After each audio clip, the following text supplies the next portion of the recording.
మీకు బాలకృష్ణ గారితో cinema confirm అవగానే ఆయనకున్న ఇమేజ్ అనేది చెక్కు చెదరింది. అంటే మనం ఏ క్యారెక్టర్ రాసినా ఆయన ఇమేజ్ని దాటి ఆ క్యారెక్టర్ ప్లే చేయటం అనేది సాధ్యపడదు.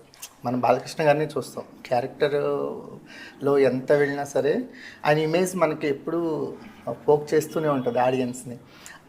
అది ఎలా అనిపించింది మీకు రైటింగ్లో కానీ వీటిలో కానీ?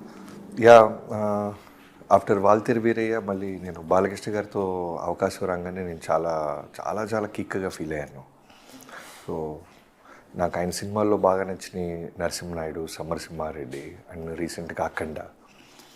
సో ఇలాంటి ఫిల్మ్స్లో మనం చూసినప్పుడు ఏదైతే ఒక హై ఫీల్ అవుతామో, సో అవన్నీ పేపర్ మీద పెట్టడం జరిగింది. ఏది మిస్ అవ్వకూడదు, ఎందుకంటే one of the finest actors ఆయన. ఎమోషన్ని 100కి 100% పండించగలరు. ఒక్క డైలాగ్ కూడా లేకుండా యాజ్ ఎ డైరెక్టర్గా నేను చెప్పగలను, కెమెరాలో పెడితే హోల్ సీన్ని ఆయన ఒక్క రియాక్షన్తో కన్వే చేయగలరు. ఇన్ఫ్యాక్ట్ నిన్న మనం చిన్ని చిన్ని అనే సాంగ్ రిలీజ్ చేసాం, చిన్న పాపది. దాంట్లో లాస్ట్ షాట్ కూడా ఫ్యాన్స్ ఎంత చక్కగా అబ్జర్వ్ చేస్తున్నారంటే, ఆ పాప బాలకృష్ణ గారికి ఒక చెయ్యి కట్ అయి ఉంటుంది, బ్లడ్ బ్లీడ్ అవుతుంటే కచీఫ్ కడుతుంది.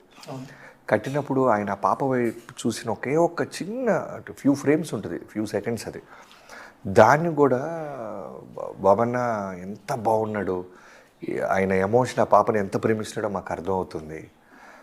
ఒక బాండింగ్ ఉంది వాళ్ళిద్దరి మధ్య అని కామన్ ఆడియన్స్ కూడా చెప్పగలుగుతున్నారంటే అది ఓన్లీ ఆయన 100% ఆయన ఇచ్చే ఒక పర్ఫార్మెన్స్లో నుంచే వస్తుంది.